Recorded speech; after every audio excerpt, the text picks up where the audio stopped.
When selecting an electrical panel for a 200 amp service change, several reputable options exist. Square DQO panels are known for their durable and reliable construction, offering ample branch circuit and breaker options. They are also considered easy to install and wire, and are widely available with strong support. Siemens XT panels offer a compact and space-saving design. Certain models provide load management capabilities when used with compatible breakers. These panels incorporate innovative features such as backstab or push-in terminals and are built with high-quality components. Eaton BR panels are recognized for their robust and heavy-duty construction, boasting excellent short-circuit ratings. Some Eaton BR panels incorporate an innovative arc flash reduction maintenance system or AFMs and an extensive range of accessory options. When choosing a panel, consider several important factors. Firstly, amperage. Ensure the panel's amperage rating matches the required load. Secondly, the number of branch circuits. Calculate the number of circuits needed and choose a panel with sufficient space for those circuits. Thirdly, breaker type. Consider the type of breakers you prefer, such as standard, ground fault circuit interrupter or GFCI, or arc fault circuit interrupter or RFSI breakers. Fourthly, available features. Look for panels that offer additional features such as load management, surge protection, or energy monitoring. Fifthly, availability and support. Ensure the panel is readily available and supported by local suppliers. For a successful installation, several key steps should be followed. 1. Follow all manufacturer's instructions carefully. 2. Install the panel in a dry, accessible location. 3. Use proper sizing for conductors and conduit. 4. Have the installation inspected by a qualified electrician. Square DQO, Siemens XT, and Eaton BR are excellent choices for a 200 amp service change. By carefully considering the factors mentioned above, a panel can be selected that best meets your specific needs and preferences. Expanding on the amperage consideration, it's crucial to perform a load calculation to accurately determine the necessary amperage for the service. This calculation should include all anticipated electrical loads, taking into account both continuous and non-continuous loads. Continuous loads are defined as loads that operate for 3 hours or more, such as lighting and heating, and are typically calculated at 125% of their rating. Non-continuous loads are loads that operate for less than 3 hours, such as appliances and tools. The National Electrical Code, or NEC, provides guidelines for calculating these loads in Article 220. It is essential to consult the NEC and any local amendments to ensure accurate load calculations and compliance with applicable codes. Regarding the number of branch circuits, consider not only the current needs but also future expansion. It's generally recommended to choose a panel with spare capacity to accommodate additional circuits for future appliances, renovations, or other electrical needs. This foresight can save time and expense in the long run by avoiding the need to replace the panel later. In addition to standard breakers, ground fault circuit interrupter or GFCI and arc fault circuit interrupter or RFSI breakers offer enhanced safety features.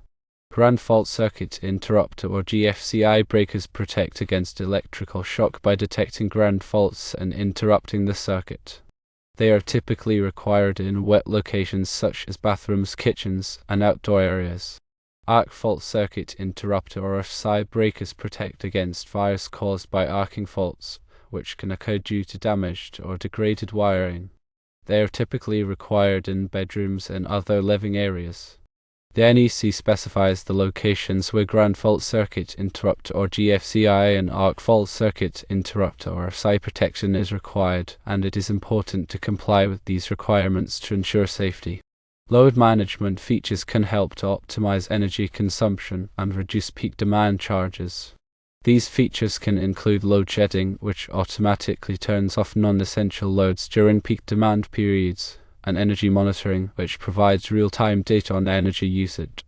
Surge protection devices or SPD can protect sensitive electronic equipment from voltage spikes caused by lightning or other electrical disturbances.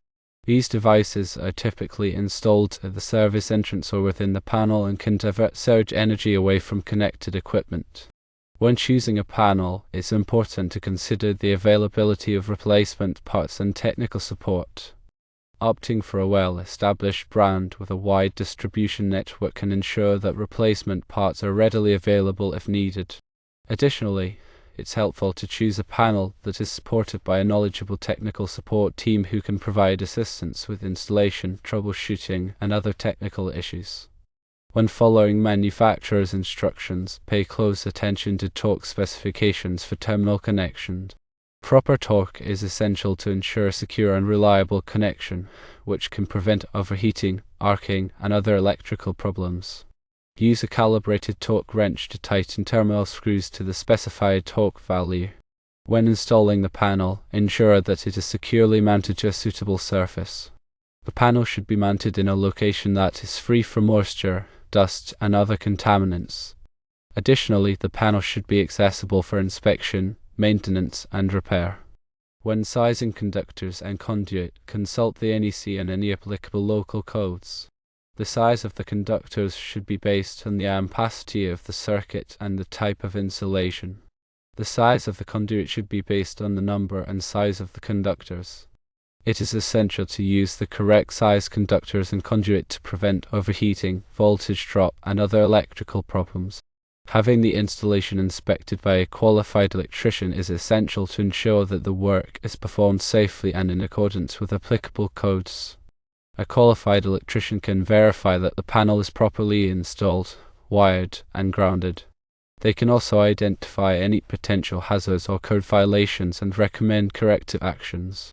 In addition to the panel itself, consider the other components that are needed for a complete service change, such as the meter socket, service entrance conductors, and grounding electrodes. The meter socket should be compatible with the electric utilities requirements and should be installed in accordance with their specifications. The service entrance conductors should be sized appropriately for the service amperage and should be installed in a safe and workmanlike manner. The grounding electrode should be installed in accordance with the NEC and should provide a low impedance path to ground. When selecting a panel, consider the environment in which it will be installed. If the panel will be installed in a corrosive environment, such as a coastal area or an industrial facility, choose a panel that is designed for corrosion resistance. These panels typically have a special coating or enclosure that protects the internal components from corrosion. Also, consider the accessibility of the panel for future maintenance and repairs. Ensure that there is sufficient clearance around the panel to allow for easy access by electricians. The NEC specifies minimum clearance requirements for electrical equipment, and it is important to comply with these requirements. Further, the NEC Article 310.15 covers conductor ampacity. This section provides tables and guidelines for determining the allowable ampacity of conductors based on their size, insulation type, and installation conditions. It is essential to consult this article to ensure that the conductors are properly sized for the intended application. The NEC Article 250 covers grounding and bonding. This article provides requirements for grounding electrical systems and equipment to protect against electrical shock and to provide a low impedance path for fault current. It is essential to comply with these requirements to ensure the safety of the electrical system. And the NEC Article 408 covers switchboards and panel boards. This article provides requirements for the construction, installation, and wiring of switchboards and panel boards. It is essential to comply with these requirements to ensure the safe and reliable operation of these devices. When planning a service change, it is important to coordinate with the local electric utility. The utility may have specific requirements for the service entrance, meter location, and other aspects of the installation. It is also important to obtain any necessary permits and inspections before starting the work. When working with electricity, always follow safe work practices. To energize the circuit before working on it and use appropriate personal protective equipment such as gloves and safety glasses. If you are not comfortable working with electricity, hire a qualified electrician to perform the work. Remember to consider the short circuit current rating or SCCR of the panel. The SCCR is the maximum short circuit current that the panel can safely withstand. It is important to choose a panel with an SCCR that is equal to or greater than the available fault current at the installation location. The available fault current can be determined by contacting the local electric utility. When selecting a panel, consider the type of enclosure. Enclosures are available in various types, such as NEMA 1, NEMA 3R, and NEMA 4X. The type of enclosure should be selected based on the environment in which the panel will be installed. NEMA 1 enclosures are suitable for indoor use in dry locations. NEMA 3R enclosures are suitable for outdoor use and provide protection against rain, sleet, and snow. NEMA 4X enclosures are suitable for use in corrosive environments and provide protection against water, dust, and corrosion. Also, consider the busbar material. Busbars are typically made of copper or aluminum.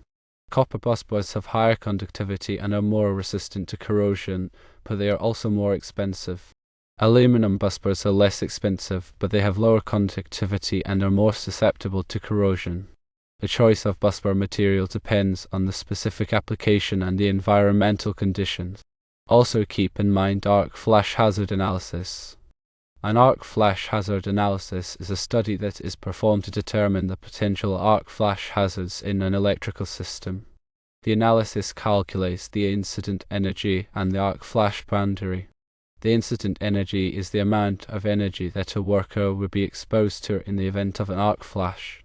The arc flash boundary is the distance from the arc flash source at which a worker would be exposed to a dangerous level of incident energy. Based on the results of the arc flash hazard analysis, appropriate personal protective equipment or PPE can be selected to protect workers from arc flash hazards.